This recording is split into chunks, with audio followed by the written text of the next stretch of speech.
राजा ने ऐलान कर दिया, जो इस बकरी का पेट भर देगा उसको आधा राज्य दूंगा, क्योंकि राजा की कोई संतान नहीं, मात्र एक बेटी थी। सुनो, आधा राज्य भी देंगे और लड़की से विवाह भी कराएंगे। उत्तराधिकारी बुद्धिमान होना चाहिए ना। महाराज कई युवा पहुंचते, बकरी को दिन भर चराते, वापस ले जाते। राजा ने परीक्षा लेना प्रारंभ किया। थोड़ी सी हरियाली, थोड़ा सा चारा हाथ में लिया, बकरी के सामने किया, बकरी मुंह से पकड़ लेती। राजा ने सबको जेल में डाल दिया। वो 50-100 नौजवान जब जेल में पहुंचे तो कोई परीक्षा देने ही नहीं जाता। एक बुजुर्ग पहुंचा, युवाओं ने उसका आनंद लेना शुरू किया, हंसी उड़ानी शुरू की। बोले, क्यों, इस उम्र में शादी करनी है क्या, या इस उम्र में राज्य चाहिए? अरे कुछ दिन बचे हैं, शांति से जी ले। क्यों मरने को जाता? वो 100 मरने गए हैं, 100 जेल में हैं, तू क्यों जेल में जाना चाहता है? बुजुर्ग ने कहा, मुझे राज्य की चिंता नहीं, ना मुझे विवाह करना है, मुझे तो चिंता उन बच्चों की है जो जेल में है। पहुंच गया राजा के पास, मैं चरा कर लाऊंगा बकरी और इसका पेट भर कर लेके आऊंगा।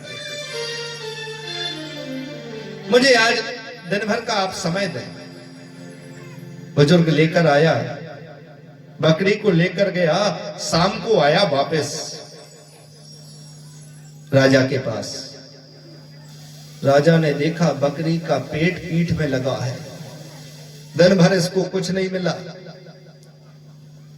राजा ने कहा, सुनो, एक बार और विचार कर लो, आपकी उम्र देखते हुए मैं सोचता हूं, क्योंकि नियम तो नियम है और राजदंड है, आप बुजुर्ग हैं इसलिए बच नहीं पाएंगे। एक बार और सोच लें, नहीं तो अभी कह दें कि राजन क्षमा कर दीजिए। बुजुर्ग ने कहा, राजन कैसी बात करते हैं, मेरा वचन है यह भूखी नहीं रहेगी।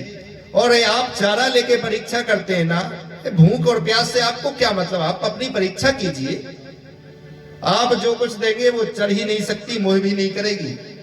राजा ने कहा, भैया ठीक है, थोड़ा बुरे से बनने से, दुखी मन से कि ये बेचारा बूढ़ा जेल चला जाएगा। राजा ने वह चारा हरियाली हाथ में ली, बकरी की तरफ दिखाई, लेकिन इस बार अचरज हुआ, बकरी ने इस तरफ मुंह फेर लिया। 1-2 बार राजा ने कोशिश की, बकरी ने मुंह घुमा लिया। राजा चरणों पर गिर पड़ा, महाराज ये कैसे किया, यह कौन सी युक्ति है? क्योंकि बकरी को देखकर लगता है इसको आज एक तिनका भी नहीं मिला है खाने को। ये कौन सी युक्ति लगा दी? उस बुजुर्ग दादाजी ने कहा, सुनिए, संयम की युक्ति है, इसको संयम कहते हैं। ये डंडा देख रहे हैं आप, मैं इसको घर पर ले गया, इसके सामने चारा डाला गया और जैसे ही ये चारे की तरफ मुख करती, एक डंडा इसके मुंह में मारता।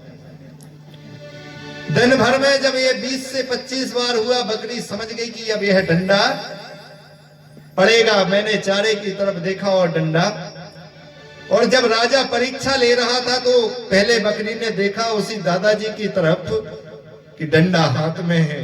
यदि मैंने कहीं चारे की तरफ मुंह किया, डंडा फिर मुंह में पड़ेगा, खाना ही नहीं, मुंह घुमा लिया।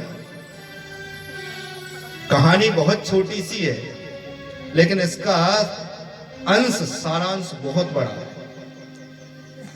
किसी भी आदत को इसे कहते हैं संयम। वो डंडा जो है ना, वही संयम है।